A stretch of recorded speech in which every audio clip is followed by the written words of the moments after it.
I left home, went to chase my dream. I almost ended up in jail.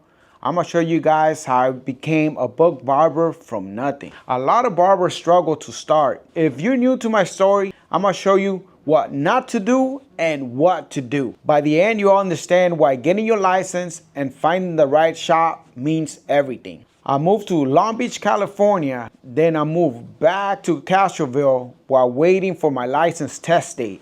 When I came back, I went looking at different spots to see if anybody will hire a barber without a license. Yes, even I worked without a license for a little bit. I found a place in Seaside. I'm not gonna name drop on anybody, but those ladies were nice enough for me to get some reps in while waiting for my test day. After I got my license, I decided that I needed to do booth rent because my instructor told me, he goes, Miguel, if you're a barber owner, you want to do hourly or commission.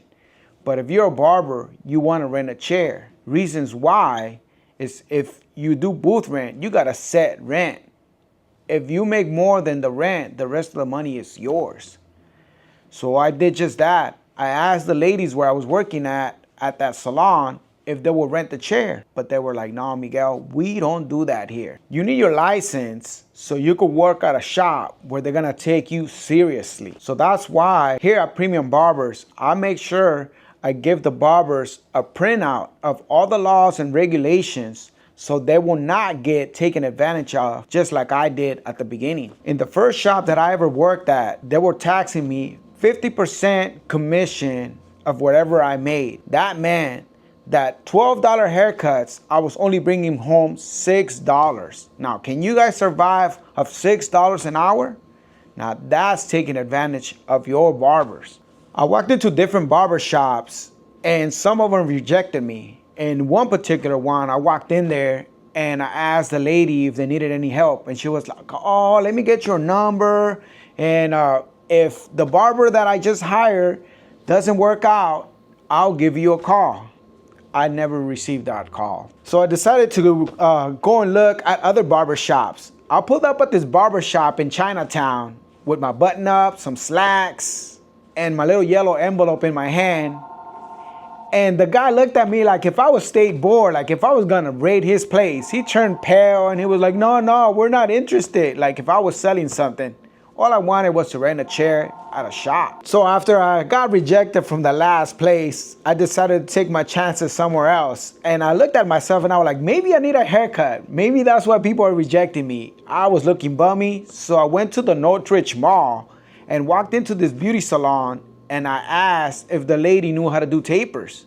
The lady affirmed me that she knew how to do tapers. Well, that was the worst freaking haircut that I have ever gotten. But something good came out of the messed up haircut. While I was getting my haircut, I asked the lady, are you guys doing any hiring? The lady was like, nah, sorry, we're all filled. But I have two friends that are looking for barbers. And I was like, ooh, that got my attention. How about right after we finish the haircut, you don't mind if, maybe you give me their address or their names, phone numbers or something? And she said, sure. So I ended up getting two places that were hiring, and I went to the first one, and yeah, they were like, no, we already hired somebody. I went to the second place, and I looked, and I was like, nah, this can't be it. This was Manny's Barbershop, and it just looked empty. Now I know why it was empty. It was on a Monday. Most barbershops are closed on Monday.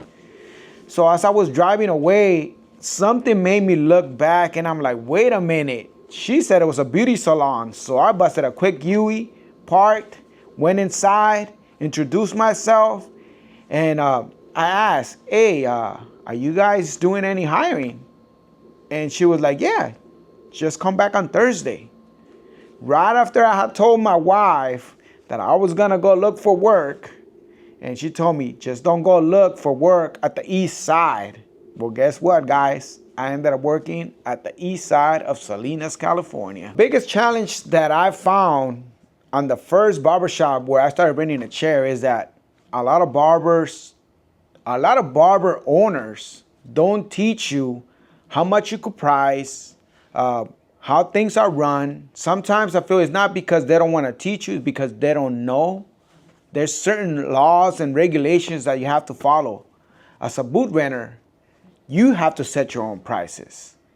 They only gonna collect the rent. That's it. They can't tell you what time you're gonna go in, what time you can leave, if you work Mondays or if you are off Mondays.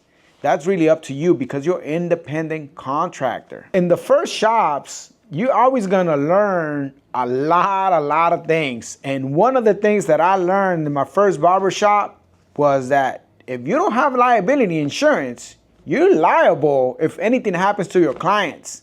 I realized that after I cut a kid's ear and I started freaking out. No, the ear didn't fall off. It was just like a big nick. And that thing would not stop bleeding. I panicked. That same night, I looked up, got some liability insurance from State Farm, and boom, man. You're not just a barber. You're a business. You're an independent contractor. That means you're responsible for your liability insurance. You're responsible to have a business license. You're responsible to have your barber's license. So don't think about it as just a hair cutter. You're a business, so protect yourself. When I learned that I could raise my prices, I got capped. They were like, no way we're paying that. I was working in the east side. There's a lot of farm workers out there that refuse to pay more than $12. It's not because they were cheap. It's because they knew that that was the price that was set around that area. I was charging $20 at the time, and people just refused to sit on my chair. My quality was there, but it's just the people were not willing to pay for that. Supply and demand. So that's why it's important that if you already capped out at that particular barbershop, you need to find a better place. I remember this one time, man, the whole barbershop was full. It was a walk-in barbershop. Everybody else was cutting except for me. And the guys were like, Miguel, if you lower your price, I'll sit on your chair. And I just refused to budge. There was no way I was gonna give this guy the freshest taper for $12. My time was worth $20.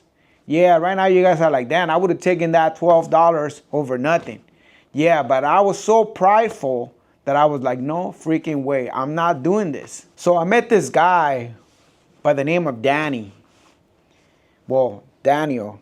Sorry, man, I'm dropping dimes, but you know, this is a good story, man, so hold tight.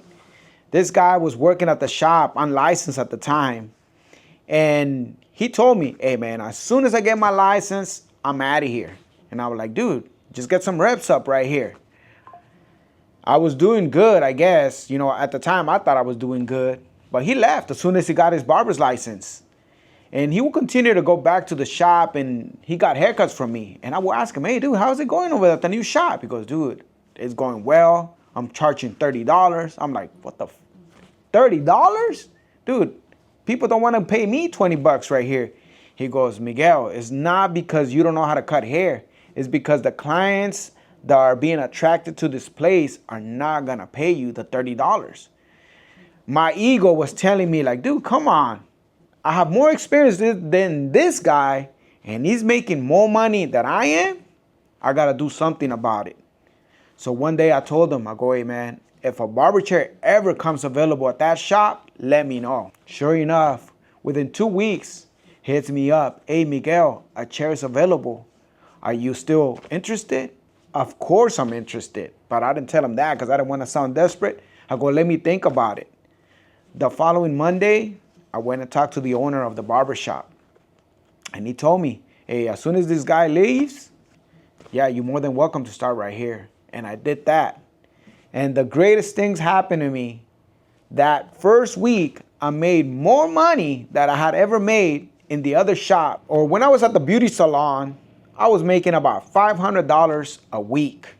When I moved to the new barber shop, I was making $1,500 a week.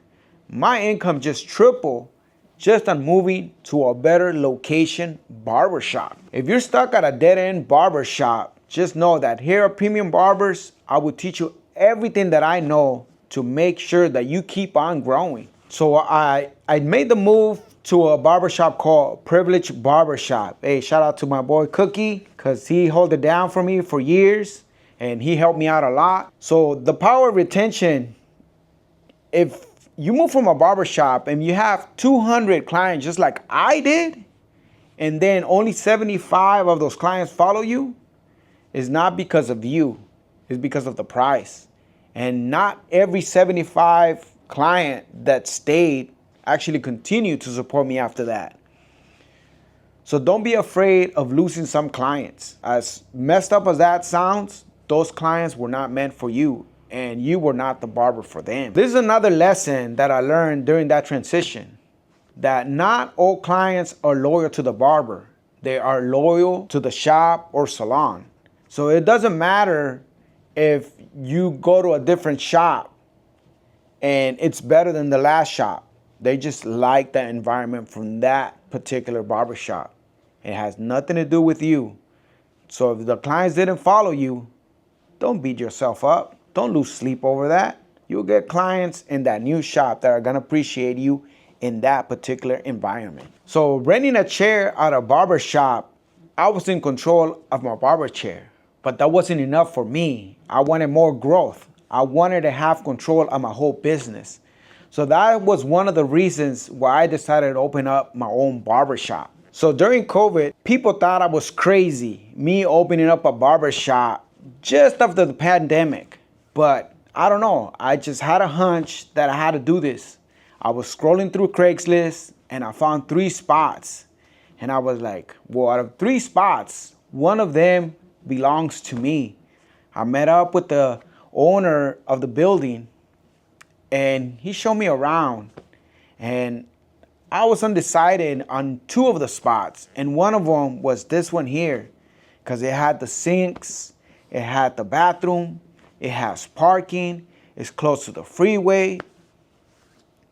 The first week, I was a little sketched out. I'm like, man, am I gonna even make enough money to pay the rent?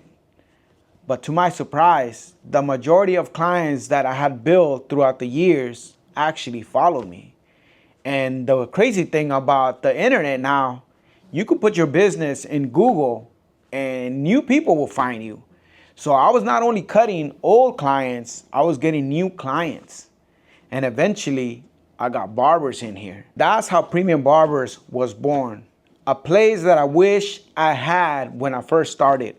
A place not only where a barber could rent a chair, but a place where a barber could grow. Not just as a barber, but as a businessman, a professional. It's not just about the cut.